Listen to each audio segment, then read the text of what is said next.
Guys, welcome back. Brenty, Braki. Lekker, Timo, Bracky, how are you guys? lekker man. Always good. Just very hot, very hot, very hot.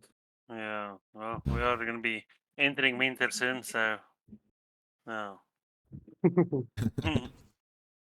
Interesting weekend. Very interesting Should be weekend. a good weekend, but there was way too many disappointments. A lot of lucky games, you know. Yeah. A lot of teams that were unlucky to win, or to lose. A lot of lucky teams that were very lucky to win. Yeah, it was a very interesting weekend of URC. Yes, and obviously Super Brew for me was very good. I finally overtook you, so I'm taking that as a win. Yeah, and I don't have a lot of rounds left to get my head start or get my head back. But you'll be okay. Second place I is think not losing though. is the first loser. I think let's just jump straight into it. Hopefully, we said this every weekend. It won't be a long episode. So let's see. You know, we'll only do a preview of what are we on, round 13, and then yeah, I think that's it. I don't think there's a lot of news to cover. And then yeah, first game was Glasgow Warriors versus Munster. Obviously, I didn't watch that game because I was watching Lions versus Cardiff. But I watched the highlights, and it looked like an interesting game. You know, Munster almost beat Glasgow, but you know, Glasgow just obviously got the win there with 3 points. Yeah, I think for me, all the teams that won, it almost seems like it was that round where the small teams knew what was at stake, and all the lower teams knew what was at stake, and they kind of played for that number 8 position. So I think Glasgow's 3-point win was a bit lucky, you know, being second on the log. Well, it's a bonus point win. 4 tries. I think they scored 4 tries, but you know, so we are nearing the business end of the competition. So you know, every point matters. So yeah, no, definitely. But like you said, didn't watch the game. It was running alongside the Carter versus the Carter versus Lions game, and it looked like an interesting game. Yeah, as South Africans, we watched the Lions game, which was, I don't know. Dismal. Yeah, it was a weird game. Very weird game. Just to cut that off, Glasgow 3-point win against Munster. You know, I say this: a good team will get that positive result. They got the positive result in a difficult match, but they should have closed that match out a lot earlier, and you know, not be in that position to only win with 3 points. I was watching the scoring as we were watching the Lions game, and it seemed like Glasgow was basically always a few points behind up until the end. So you know, they need to take that, and that's a big thing especially with the European sides, because most of the players come from the major unions. Obviously, they also didn't have a lot of the star players that they needed, but still no excuse for a team playing on international level to have that. Lions and Cardiff, and that's one that we can probably dive into a bit deeper. Yeah. Lions have no one else to blame for this loss except themselves. You know, they had 65% of the possession, 66% of the territory, yet they were unable to capitalize on it. You know, although the conditions probably favoured Cardiff, I still feel like this was a must-needed win and a game that they probably should have won. Seeing that they have the Glasgow Warriors up next, you know, this is obviously their away tour with for 2 games that they'll be playing away from home, and I think the rest of the games in the pool stages of the URC is at home. But still, I mean, they're sitting, I think, 13th on the log now. You know, a much needed win for you know, they need every point they can get. Now they are outside of that top 8 bracket. You know, I think for me the Lions they've got a problem at fly off. So it's almost like the Lions don't have a general there that's kind of directing the game. at one stage it was just like they were passing it along the back line. They weren't, taking gaps. They weren't pushing for it or anything like that. And it was like the Scarlets just just at their number for on defense, and they just couldn't get, good defense. they just couldn't get through it. And when they did break the line, it was almost like they were surprised. And Bracky mentioned it while we were watching the game. It's like then there's a mistake, a silly knock on or a forward pass or something. Yeah. You see, the Lions also had a few calls that went against them. I'm not saying that's why they lost. I think they lost because they honestly didn't play as well as they should have, and as well as we know they could have. But I mean, there was a yellow card on Gianni Lombard. It was called as a deliberate knock on. I'll see if I can get the footage of that. But it was an obvious knock on in contact. But throughout, and we're going to be ref ranting probably throughout the whole episode. We are South Africans. That is what we do. But I feel like the quality of refereeing throughout the URC, and we've got a few good international referees. This I forget his name, the Italian referee. Is usually a very, very good ref, but he had a few brain fart moments. But the Lions are we know what the Lions are capable of on attack. They have so many promising young players who they were missing some shots this weekend. And Tlabakanya, he was average. Okay, he did score a monstrous try. He does that little dummy pass and then he just smashes over the line.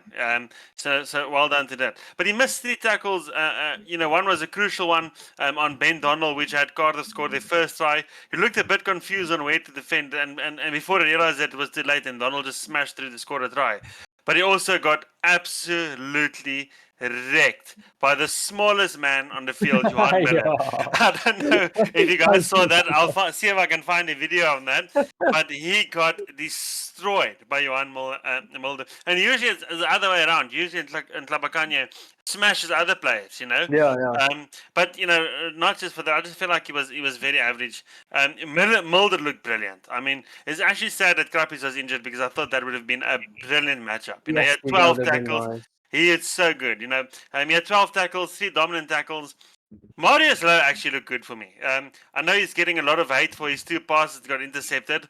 First one he probably should have passed a bit earlier or shorter, which got intercepted by Harry Miller, and he just took off and then scored Cardiff's second try. But he beat the most defenders with 4, most meters for the Lions with 68.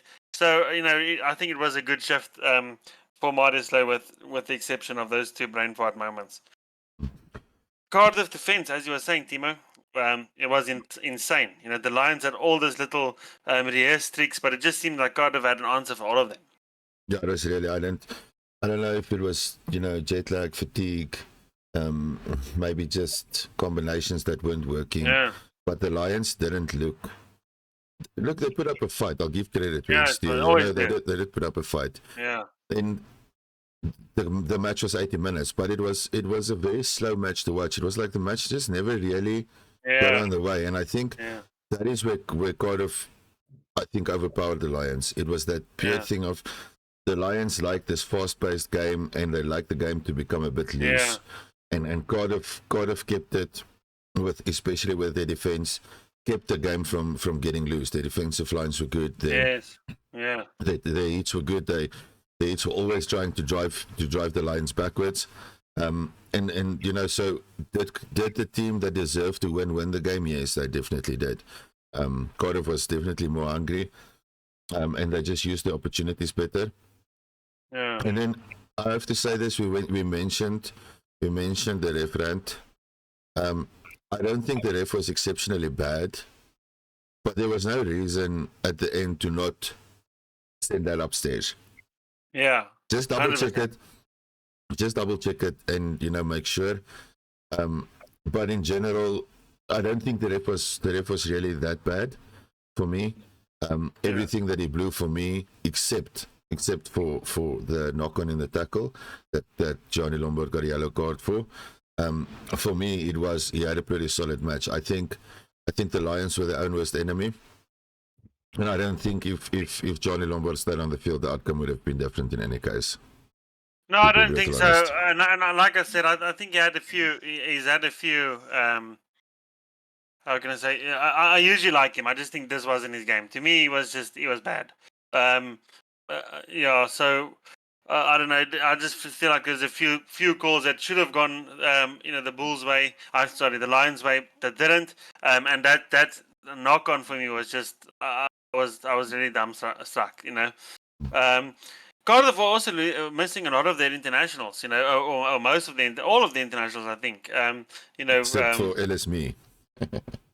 LSV. Wrong game. Yeah. Wrong game. My bad. Same country, wrong team. Yeah. But yes, Cardiff was good under the eyeball. They were. The Lions set piece was good. They won all the lineouts and had upper hand in the scrum for all but one scrum where Cardiff had a monstrous scrum in the 69th minute. And they even stole the Lions even stole some of Cardiff's lineouts as well. So the set piece for the Lions is good, but they were very slow at the breakdown. I can't blame it on I sort of almost want to complain about the discipline, but if you look at it, let me just open it up here. I think there's one handling error more between Cardiff and the Lions, so both of them were pretty undisciplined. I don't know. I just think the Lions should have won that game, could have won that game. And I think they'll be very, very disappointed, losing their first game on the road, especially how close we are to the business end of this. Also, yeah, especially against Cardiff, because this could be the one that potentially knocks them out. Yeah. Next week is the match that you're kind of going to say, okay, if we lose by 1 point, we get the bonus point and stuff like that. Yeah. We will be okay. But now you've kind of put yourself in a position where you almost need to beat Glasgow to, and that becomes difficult. You did call it last weekend. I think you were the only one that said Cardiff were going to win, and that's actually why you overtook me with at the Super Blues. So thank you for that, Lions. But you did call it last week. You did say that they are a team that doesn't travel too well, and that this obviously just emphasizes that. Yeah, they're definitely not our best wearing side. So, but they still got the bonus points. So build off that. You're still not out of it completely. 100% not. And this URC has been very close, especially when you look down from at least the third or the fourth position all the way down to 15th. I think everybody can probably still get into the top 8 except for the Dragons. Yeah. That's a big thing to say, considering all the amounts of international players that are playing in the URC. You look at the Irish teams, you look at the Welsh teams, you look at the South African teams, the Scottish teams. There's a lot of quality international players that have been playing throughout this competition. I know some of them are missing in action now with all the Six Nations and what. But in general, this competition is going to go down to the wire. Leinster can't be caught. But everybody from number 2 all the way to number 15, that positional stance can change at any second or on every weekend, and that makes it very, very interesting. Yeah. So we'll see. This is going to be this next 4 or 5 rounds before the playoffs is going to be very, very good, because you've got teams that have nothing to lose. Yeah. And that's where it's and then you've got teams that need to be up there. Like for example, we'll get to that later, but the Stormers need to be in the top 8. They're one of the prime South African sides. Yeah. Talking about the other teams or the sort of the logo, move on to the next game now. I sort of feel like this is a very up and down season for most teams. You look at Zebra, who's usually a very shit team, probably is still a very shit team. Have been on a 3-game winning streak, almost a 4-game winning streak. We'll get to that game now. You look at the Bulls that are third on the log. Who've lost quite a few games that they probably should have won. No offense to the Stormers, they probably should have won that game. I mean, that's a very, very injured Stormers team. We'll get to the Bulls later, but the Sharks. I mean, the Sharks beat them. So I don't know. It feels like the only real team that is sort of that shouldn't be or couldn't be disappointed with their team this season is probably Leinster, and as much as that hurts to say it, they've only lost 1 game, and that was without all their internationals, but we'll get to that game now. Yeah. I look at it and we look at the Lions game, that happened now. before we move on to the next one. Yeah. If you look at the log, right, it's the Lions are lying 13th at the moment. Okay, Yeah. and 13 games played, 6 wins, 7 losses, but they've got a points difference of 8. Yeah. Right. Yeah. And then you go look at Cardiff, that's lying 5th now. Okay, they've got a points difference of minus 55. Yeah. So it does make it interesting. I mean, it's not often that you see a bunch of teams that's pretty much on the same points, but the guy that's like 8 places above you has a points difference of minus 55. Cardiff has won the same amount of games as the Lions. Yes. Well, they drew one, and that's where the difference come in, I suppose. But it's it's odd. It's like the Stormers is in position 8, and they've got a minus 9 points difference. Yeah, but that's just a testament to how bad the URC teams are doing. I know the URC is supposed to be the best league, and then it just feels like all of the teams are playing really badly. I'll be honest with you. A lot of teams. I mean, the Bulls. You know how much I like the Bulls. We'll get to them later. Just feels like they, and I know they also have a lot of injuries, but it just feels like they're not really gaining that momentum. I feel like 2 years ago, or even the season before this, the Bulls would have put at least 20 points on this Leinster team. I know. Okay, we'll get to that. I'm gonna. Next game, Sharks versus Zebra. Now Sharks is my team, okay? And I told you last week, the Sharks know how to disappoint, and they've done that. They might have gotten the win, but they have that one team that you sort of don't really know why they are as high as they are. I've called them for winning the URC, and I still think that is possible, But the Sharks played very, very bad to me. Their defense is something that the coaching staff really need to be concerned about. I mean, that allows you 65% tackle rate, Zebra were playing in the hot Durban heat in a Shark tent that has become somewhat of a fortress, but yet they really ran the Sharks close. I mean, if you look at the team on paper, even with the injuries, it's a solid team. It's littered with Springboks, Yet, they just find a way to disappoint. I've always said it, and as much as I love Coach Plumtree, I don't think he's the right man for the job. I know that they're 4th on the log, but the performance doesn't reflect a 4-position team or a team that's in the 4th position. If you look at the lineup this weekend, you've got some young, brilliant up and coming players, except Feinberg, they must just, I could get. I do see that Edel van der Merwe has officially been signed with Hollywood Bet Sharks, and that is just something, from the Lord, because Feinberg is really bad. I'm yet to see him contesting for a high ball without knocking it on. But if you look at the game, the way it opened up, I still told my wife I was watching with it, and I said, "Hey, you know what? I think the Sharks are going to smash." I said by 25, I think the Sharks are going to. I think Timo's going to be close to 39, because the Sharks opened up with the score in the scoreboard, early, and I thought that was going to be it. I mean, the first try was Oxenchair taking the ball out of the ruck, passing to Sia. Sia's just a powerhouse, Sia. Powers through on the 3rd minute, and how good is Sia? Sia has been playing so well at 8, but we'll get him. Second try was Oxenchair again, passing to Mapimpi, and Mapimpi breaks the line and just bolts through. He then passes to Julie's, and Julie dots it down. Brilliant try. Obviously, Mapimpi did all the work. But then on the 13th minute, Giovanni Montemauri, the number 10, who looked brilliant. Kicks a beautiful crossfield kick to Alessandro Chesi, also looked very good. Who then beats 2 Sharks defenders and scores. Like I said, both these players looked brilliant, but the Sharks' defense was horrible.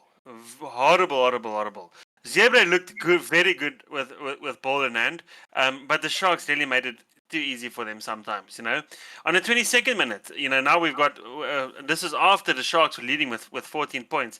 On the 22nd minute, Zebra scored again to level the score, It was a bit of a controversial try for me, the ref clearly says on-field decision is no try. TMO checks it, and then overturns it. And I'm still yet to see, clear and obvious evidence of the Cardiff player actually, grounding the ball, because to me it looked like your friend. Yeah, it looked like the Sharks player actually held it up. But anyways, Siya Kolisi is a beast. He's a beast. Brack, I don't know if you were speaking about it, so maybe you can. Yeah, so before I start doing all the talking work here. No, like this. Well, like I said before before we started recording, I think they said something in the Sharks match that he has gotten 16, if not more, tries this entire URC, and that to me is just mind blowing because that's a lot of tries for one person to pull Yes, through, especially right? for a forward, yeah. Yeah, and you don't see him. You don't see Sia at all until he gets that try, and then you're like, oh, Sia's there. Okay, that's how he got the try. Nice, Yeah, you it's know. like a silent assassin, you know. Yeah, he Yes, does but all this. yeah. Yeah, but he's free Sorry, now, bro. guys, and I think he's just enjoying his rugby for a bit because he doesn't have the ball and chain anymore. Maybe too soon for that joke. I'm sorry, but yeah, no. Look, I was critical of him, you know, at the beginning of the season. I said, you know, as much as we love him as the Springbok captain, you know, he's put in the yards and stuff, but I just don't see him having it for another World Cup. Yeah. But he is definitely on form, and you know, he's splitting positions as well. He's not only playing 8th man; he plays at 6, he plays at 8th man. Yeah. You know, so it's at that point now for me with Sia where he, you know, is it just that head of wisdom now that's causing this, you know, and then Yeah. at the moment the way he's playing, and we discussed this just before the episode, yeah, he's definitely still outplaying a lot of people for that Springbok jersey. And Yeah. you know, so that's something that's at least it's a bit promising. Yeah, he's been very, very good. Even when we got smashed by the Lions, you know, he was one of the players that stood out there. You know, I mean, if you look at his second try, what a beautiful try. I think they take the ball out of the maul. He steps a wing on the outside and then scores. You know, it's brilliant to see how Springbok captain put such a brilliant performance in. And I don't know, I actually think he might make it to the next World Cup. You know, if he's in this form now and we're 2 years away. I don't think he's going to give up his captaincy without a fight. He had the most successful carries with 8, most defenders beaten for the Sharks with 4. He had a dominant tackle. I mean, yeah, he's. Mapimpi also looked good. Talking about a old Springbok or an aging Springbok. I mean, he won a turnover, most meters for the Sharks. We spoke about his try that he scored. He had a try assist. You know, Yao Pinker was very bad. I'm not even going to go into that. Let's not go in there. But yeah, he's definitely not going to the next World Cup. Yeah, Immelman had an okayish game, you know, but still not up there. But Zebra looked good, you know. I mean, you look at try 3 for Zebra, where I hope I'm saying this right. Geronomino Prestientelli, definitely said that wrong. Breaks the line and kicks and chases. I mean, he did that a few times. Kicks and chases and scores, you know. Try 4, ball gets intercepted, gets past wide. Again, Prestientelli, again kicks and chases. Mapimpi gets it first, doesn't dive on the ball, spills the ball backwards, and then Zebra scored a try. Andre Esterhuizen came back from a long injury, you know, looked very good. It was a bit of a cameo, really, but I mean, he did that thing where he had a monster pass and to Ethan Hooker, which scored the 5th try for. You know, we had 3 inside centers. I'm only thinking about that now. We had 3 inside centers on the field that time. I mean, we had Andre Esterhuizen, obviously Hooker, and then Venter. You know, so. Yeah, but anyways, yeah. Yeah, well, yeah, you know, Hooker's been playing a lot of matches on the wing, so I think it was an obvious shift. You know, it's they good should if have kept him there. yeah, it's good if a center can play wing and a wing can play center. You know, not too long ago, we had a guy that started at center and you know ended his career at wing, and he's still labeled as one of the best players that played wing, which is Brian Abana. So. Yeah. I mean, it is. There's no such thing for me in rugby anymore where you've got a dedicated guy playing a position. I feel that your most crucial position would probably be number 10. You know, I think that's where you want to probably have somebody that's a specialist that plays most of his games there. You know, but we discussed this, and if we go back and we look at the Six Nations, the Italians were very lethal on their attack. Yeah. They were very lethal on their attack. I think if the Italians could probably outmuscle in the front to complement their backline and put their backline having a there'll lot be more, some. lot more front foot Yeah, ball, 100%. I think the Italians would be a much more, dangerous rugby nation than they are perceived as. But Yeah. much like the French, if an Italian backline that's got those pasta eating wingers get going, right? When they get going, it can become a very long afternoon for you if 100%. they've sniffed some blood. Yeah. They're really going to go for you. And then and much like much like you look back at the history of Italy, they're fighters. So Italy will be 80 points down, but they'll still be there fighting and trying to, do something. And that I'll always give Yeah. Italian teams credit for. The international sides do the same. I mean, Yeah. a couple of weeks ago they took Ireland close to being a bit red faced. Yeah. So I wouldn't be too hard on the Sharks. In that they did get a positive result. They did get the most points that they could have gotten out of this. But they're gonna have to look at what went wrong. A positive result A means lot of work. Yeah. you've got some work to do. Somebody's gonna be writing a lot of words on a whiteboard on Monday. They're playing Leinster next weekend, and they'll definitely never beat Leinster. Even internationalists, Leinster, which is 90% of their team, they'll never beat them with that performance. But then talking about the Italians, Benetton beat Edinburgh. I think I did call that. Benetton have been one of those up and down teams. So obviously didn't watch that game. I think it was on the same time as the Sharks game. And then we had Bulls versus Leinster. Now, Braki, this is your team. What a game! So Beautiful now game.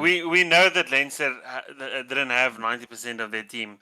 They because of the internationals, but they did still have an Erges Snyman and a Jordy Barrett who looked brilliant. Yep. Erges Snyman is learning the Leinster dirty ways, because he did cost his team a try by holding in, I think it was Gerard Steenekamp, and obviously not enabling him to tackle when they went over. But he was a beast. He really was. It took 2 or 3 Bulls players at times to put him down. Yeah, I do have to say that in the first half, by the end of the first half, I almost turned off. I almost walked. I was so negative because to me it's just the same thing as all the years ago, way back when I didn't really know what was going on in rugby, but I was watching it because my parents watched it. So way back when they had this thing where first half they would slack, it would look like they're not getting anywhere ever, and the other team would put the points on the board, and the Bulls would just slack, and then come second half they would absolutely demolish the other team, and that is exactly what happened here. So I was sitting on the edge of my seat at the end of the first half, thinking, okay, I'm not going to turn off. Let's just see. Maybe they're bringing back some of the old, the old Bulls that we know so good. And what do you know? It just happened, and it turns out it was a beautiful game. Yeah, I mean, Jordy Barrett looked for Leinster. Jordy Barrett really is something else. He on a 12-minute. Was it a 12-minute? I'm not sure. I think he opened up the score. So in the 3rd minute, he opened the score with a beautiful try. I think it was a Keegan Johannes. I think it was Keegan Johannes. He did. I think he was a bit too overexcited with the tackles. Then he did open up a massive gap, which made it pretty easy for Jordy Barrett to go through. To just slip through, yeah. To slip through, but I mean, if you give Jordy that half a gap, he's going to take it, But one thing I think the Bulls, and I don't want to rant and rave about today, all the time. But the one thing the Bulls can really be upset about is Ben Whitehouse. He's a rubbish TMO, and he's even worse ref. And I'll say it the way it is. I'm not. So there's a few calls that didn't go either side. But I mean, I feel like the Bulls are robbed a few times. If you look at, there was an incident. I think it was a try that they were checking, and he said to the TMO, he's just going to step back. You let me know, and you tell me, you're the ref. The TMO brings it to your attention, but ultimately you need to make the decision. Yeah. There's 5 scrum penalties. I mean, the Bulls were absolutely smashing Leinster in the scrum. 5 scrum penalties in a row, not even a warning. Nothing. Yeah. There was the yellow card. Where the Leinster did the same thing twice. I think it was a no arms tackle on what is his name? The white. The loose head. I forget his name. He had a very very Lutulu. I'm not even trying to say it. Brilliant game. Brilliant game. The Lucien prop really putting his hand up. He had a no arms tackle, which looked like there was a lot of arm. I honestly don't see where there was no arms. And then Leinster does the same thing, and there was just no consequence. So I don't know. I think Ben Whitehouse had a very bad shift as a ref. And the Bulls would have been robbed if they did lose this game. No, definitely. Yeah, but it's not the first time that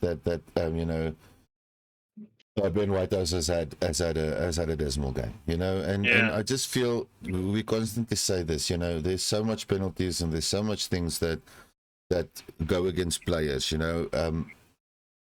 and when something like this goes wrong, I mean, you look at the Muvaka thing, he gets a 3-match ban. Okay, at what point are referees going to measure it along the same stick, because simple calls that a referee makes, like I feel there was going to be the match was over.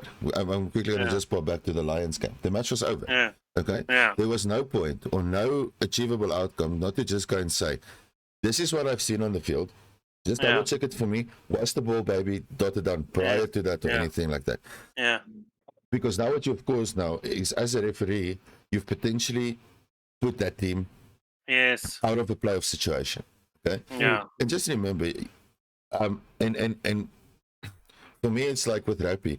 Rugby players respect the referees, a lot. There's a lot more respect with the referees if you compare it to like soccer and whatnot. Okay, we respect the referees, but the referees need to still need to understand they are a referee of a match. People didn't come to see them. Yeah. People came to 100%. see their players, and it's sometimes for me in rugby, and I've noticed this with Ben Whitehouse a lot. It's almost like he makes the game, he blows the game around him, okay? Yeah. And he doesn't blow the contest. So he goes like, he wants to be the center of attention, okay? So his father was a rugby player. He's not. Leave that in the past. Your father was a decent rugby player. You're a referee. You blow the whistle, send the stuff to the TMO, and officiate the game. If you don't want to officiate the game, retire. And let's get somebody else in. I mean, it's as simple as that. People pay a lot of money, and for us, and we pay a lot of money to go watch rugby matches. We support our teams, especially as South Africans, and I'm even going to say this, the Irish. That's why we're clashing so much at the moment. Is we are probably the set of the most, hardcore supporters of our provincial sides, of our international sides, and stuff like that. We don't accept lackluster performances and stuff like that. And when you do something lackluster like that, at least, especially the Irish and especially the South Africans are gonna gun for you like there's no tomorrow. Yeah. But I just feel like there's a lot of reliance on the TMO, and the TMO is supposed to be the eyes in the sky, to see things that the ref doesn't see. Bring it to his attention, let the ref make the decision. He is reffing the game, not the TMO. But there was another one, a try that got awarded. I think it was the Leinster's second try, and Osborne, not Jamie. I forget his name. Andrew Osborne. And he went over, he scored, and when the team had to look at it, and they were looking for separation, there was clear separation of the ball. Yeah, and you can see the gap between the fingers and the ball, and still they awarded the try. But yeah, anyways, before we just make the whole episode about ref ranting, Cameron Hanekom had a quiet game for me. He was, he was the last time Bulls and Leinster played was also again in Loftus. The Bulls was obviously the semi-finals, and the Bulls obviously won that one. And Cameron Hanekom was man of the match. I was really expecting the same sort of energy, or no, not even compared to that game, but just to usually that he shows. But he had. Yeah, in general, he had a bit of a quiet game. But still, still definitely my favorite number 8. But yeah, I don't know. The Bulls, well done. I mean, the moment of the game was obviously when it was that last scrum in the 84th minute. I mean, that girl sitting next to Leo Collins smiling under, obviously thinking the game is over. The Bulls executives sitting there with their faces in their hands, and then the Bulls just scrum the shit out of Leinster ball. And then David Kriel, the Pretoria hero, makes the kick. And I honestly thought he was going to... I was telling my wife he's going to miss the kick. It wasn't the most difficult kick, but I mean, David Kriel is not he's not really a known goal kicker, if you want to say it that way, you know. And he made it, so well done. When I was at Loftus, when we were playing the Stormers the other day, and I really, the people from Pretoria really like David Kriel. He touches the ball and they lose their minds. And I like David Kriel, I really do. But I never understood, sort of the obsession with him. And now you can sort of almost see it. He had a brilliant game, except for that kick. He had a very, very good game overall. Yeah. As I was watching the other game, I just want to kind of know why did the Clark get a red card? Oh no, that was stupid. I'm not even. He had a brilliant game up until then, So I'll see if I can get the video for it. I can't remember which one of the Leinster players were jumping, and he wasn't really. He wasn't really in a position. As much as I want to bash Ben Whitehouse, that was probably the right call. He wasn't really in a position to contest for it. And you can see he knew it. I mean, he started walking off the field before they even called it. But yeah, I mean, he had a very good game up until that moment. He was not giving up. Yeah, no. Okay, no, I just wanted to make sure because obviously, like you say, a lot of the matches were played at the same time. So I was watching. Maybe you can tell us about this. Yeah, maybe you can tell us about the Stormers game. I see they had a convincing win against Scarlets. Unfortunately, Bracken and I weren't watching it. We were watching the Bulls game. Yeah. Well, the thing is, the Stormers did Stormers shit. The key players came back. Sasha came back. Man of the match performance. He was looking good. He was really looking good. He's looking fit. He's looking rested. Leolan Zas, he was like a hard knife through butter.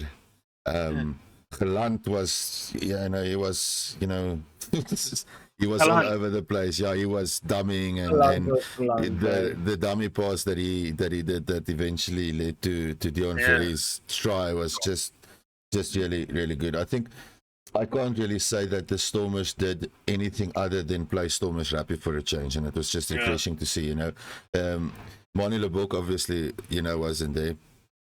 So Sasha. I heard he's leaving. Yeah, so Sasha. Yeah, so I'm not sure about that, but Sasha took over the fly-off position, and Damien Willems obviously was off from the bench. How did he look? Both of them look decent. I think they obviously lack game time. That's clear. Yeah, 100%. But simple win like they had now. They got the bonus point win. And it's put them in 8th position. So, like we said, we said earlier, you need your main franchises to reach the top 8. Otherwise, you've got a problem in the rugby. But to get back, just to quickly, get back to that conversation, and we've discussed this when it comes to the injuries, when it comes to at what point is the rugby going to be too much?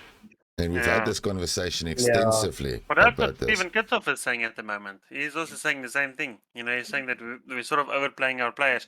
I don't know. I like rugby 12 months a year. I think we saw one of the only countries that don't really have a break, when it comes to rugby. But, I mean, like we've said before, that's the only thing in this country that's really good. But I think we need, and we spoke about this before, I just think we need to find a system where we rotate players more often, but I think our big problem is if you look at it, the rotational system, let's for example say you compare the Lions to, for example, the rotational system that you would have at the Bulls, at the Stormers, at the Sharks and stuff. We've got a lot more depth in our rotation. Where the Lions removed their first choice players and they basically a high school team. And I think you look at the Sharks. I mean, okay, you lose Esterhuizen, okay. And the guy that theoretically replaces him is a Springbok cap player. Yeah. He's probably not in the best form, and he is older now. But for example, Franco Venter is not the worst No, replacement not at all. for No. Andre Esterhuizen. I mean, Yeah. and you play. So your first choice team will be Esterhuizen and Jerenza Julius. Okay, Yeah. and their backups are Franco Venter and Lucanio Am, which Well, are Ethan Hooker. and Ethan Hooker. I mean, you're looking at if you just look at that, per se, it's like Mm. the depth in the teams. And then the Stormers are lacking with this. I mean, Mani Lebok's not there, and Sasha's injured, Damien's injured, and the best we've got is Yuri Mattia. Yeah, You I know? think the problem with the Sharks and the Stormers is that even the backups are injured. Yeah. And like Mani Lebok got smashed by Toulon, and I'm surprised he recovered from that. He came back, and then obviously shortly after that, I think they actually played him a bit too early, to be honest with you, and then he got injured again. But Sasha Feinberg-Mngomezulu, I mean, I've said this many times on this channel. He is my guy for that Springbok 10 jersey. So I'm very glad he's good. Or back. I'm very glad he put up a man of the match performance. And I'm really hoping he doesn't get injured again. Before the Springbok season. I'm curious to see how I'll probably find some way to rewatch the game, because I'm curious to see how Damien Willems did that. I mean, Damien Willems had little to no game time this year. I mean, he 2023 was the last time we saw him, and then he came back. He had a few cameos for the Stormers. Then he ripped his balls, and then we didn't see him for another, how many months? 4 months, yeah. Yeah. So, yeah. No, but Anyway. I think it's was probably the only team that looked convincing against lower ranked opposition. I mean, as we go into the next match, Dragons versus Ulster. I said this was The Dragons haven't won anything. They've literally won one match. Okay. Yeah. And almost their smashed points Ulster. difference is minus 152. Yeah. And they push Ulster, Close. losing with 4 points. And I actually think they also scored 4 tries against Ulster. Yeah. I think it was just one of those matches. I did know this was going to be a close game. I did know this, and I'll go into depth on why I thought this was going to be. But yeah, you tell me first. Well, Your feeling on it. I just think that Ulster probably deserve it. Is a deserved top 8 team. Okay? Yeah. But again, they go and 4 points against a team like the Dragons. You don't really need to be in the top 8 then. Okay? No. And having said that, I'm talking about out of a Stormers supporting perspective, we haven't had the best season at all. And that's why I say I think that race for position 6, 7, and 8 is going to be an interesting race this year for that, because everybody can still get it. I think the Stormers are going to do much better than we thought. I think they've sort of cemented their position in the top 8. Obviously they can lose it at any moment, but I honestly see them with Damien Willems coming back and players like Warwick Galant and Lionel Zas and Sasha Feinberg-Mngomezulu. If they don't get injured again, which hopefully they won't. I honestly don't think the Stormers lose any other games this the rest of the URC. I mean, if you look at who they've got left, they've got Ulster next, and they're going to smash them, even though it's away. Then they've got Connacht next, who also just lost this weekend to the Ospreys. And guaranteed they're going to smash them. And that's at home. Then they've got Stormers, then they've got Benetton, who they probably definitely will smash. And they've got Dragons, probably definitely will smash, and they've got Cardiff, probably, and those are all home games. So I don't see the Stormers losing another game. And we've spoken about it. I think inside or outside the channel, the Stormers are a different beast when it comes to knockout rugby. They also didn't have the best start to the first URC, and they won that one. So let's see. Yeah, well, based on that, and that's what we were saying earlier. So let's say the Stormers, out of the, I think 5 games that they've got left. Yeah. That should in theory be 25 points. Okay. Yeah. That puts them on 58 points. And then all of a sudden, you know, you're looking at the Stormers having a home semi-final or a home playoff. You know, and I don't know if they will have a home playoff, but you know, I wouldn't. I'd still put my money on them beating probably any of the other teams away with a full strength and uninjured team. You know, I mean, so But yeah. it make my days if they stay at 8th and they kind of go beat Leinster in Leinster. In the Yeah. playoffs, that would just like make my day. Yeah. And then moving on to the last match, you know. Ospreys and Connacht. Yeah, Ospreys Connacht. And again, it was probably in the bigger picture of the things. This was probably a more evenly balanced match because not one of these teams were really far apart on the log. And this was probably the most balanced match. So this one, I can kind of see the justified score of 43-40. Yeah. You know. Well, if you chose look at Connacht as well. Just to add to this. No ways I didn't. Oh no, Bracky chose Connacht. I Well chose done, Connacht, Bracky. yeah. Well done. I was just You about to guys told say. me. If guys you look told at me. it, No. also are lucky to win. I mean, they literally play the worst team in the competition. The problem with and I mean, I'm not going to go on a rant about Irish rugby, but the problem with Irish rugby is that they invest so much in Leinster, who's got, and I don't know how the financials work, but to me it just feels like Leinster have an endless bit of money. I mean, they've got a two-time winning Springbok coach in the coaching team. They've got RG Snyman, who is definitely the best number 5 in the world. They've got Jordy Barrett, who's one of the best 12s in the world. Then they've got 90% of the Irish national team, you know. Then you go and look at Connacht, who's got two. Bandiaki, Ulster. No, none of the Ulster players went to the Six Nations. And Munster, who only have the retiring internationals, you know.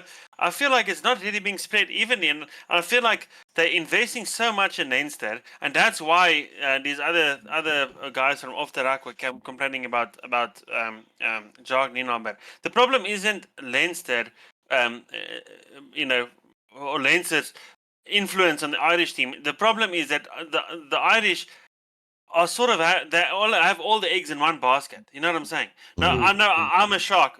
We've got a lot of Springbok players in our setup. But show me which one of the 4 URC teams don't have. You know, whether they're young Springboks or old Springboks, does it really matter? You know, we've got a lot of Springboks in our teams. You know, as not scattered. I wouldn't say evenly, but scattered. You know.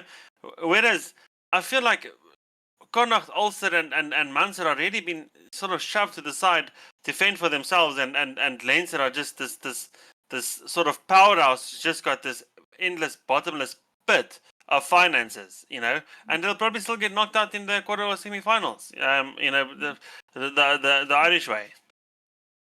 So. Yeah.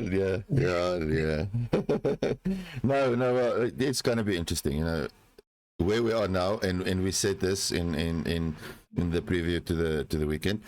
We said that it's going to be an interesting weekend. There's going to be a lot of shuffling on the log, and there was a lot of shuffling on the log. Yeah, there was. So now it's where it gets into the exciting part, because almost the playoffs are almost starting now. Yeah. Because now it's the race for that top 8 spots. I do honestly, if I have to say, I think first, second, third, and fourth, you know, for Leinster, Glasgow, Bulls, and Sharks, I think they're pretty safe at the moment. I think that's probably going to be the teams that end, you know, in Hopefully. those top 4 positions. But 5, 6, 7, and 8, I mean, those positions aren't cemented by anybody. No. Those positions are open. Yeah, I think the Stormers will jump up a bit more. I think, you know, they have a lot of returning players coming back. They do seem to be you know, getting their momentum back. They had a good win over the Scarlets away. Let's not forget the Scarlets beat the Bulls away. You know, so, and they're not the worst team. You know, they're not a best good team, but still, you know, I think they are going to start gaining momentum, and I actually predict Stormers to fall just out of that top 4 bracket. Yeah, probably. I can kind of see that. But yeah, guys, I think we've talked so much shit as it is. You know, last week it was Ireland that got it. They sort of got it again, but now it's more the referees that got it. Yeah. So it's just creating consistency. That's the big thing. Yeah. Like we consistently say we hope it's a short episode, and then we're starting on an hour again. So What does it mean? yeah, it's 49 minutes. So I think on that note, Cool. we'll see you guys again at the end of the week for the preview of Round 15 round 15 on episode 15. No, well, again. yes, Yes. But guys, have a good one. We'll see you around. Be safe. And Same, remember to same, like like and that. subscribe. Uh, Yes, bye. Bye bye.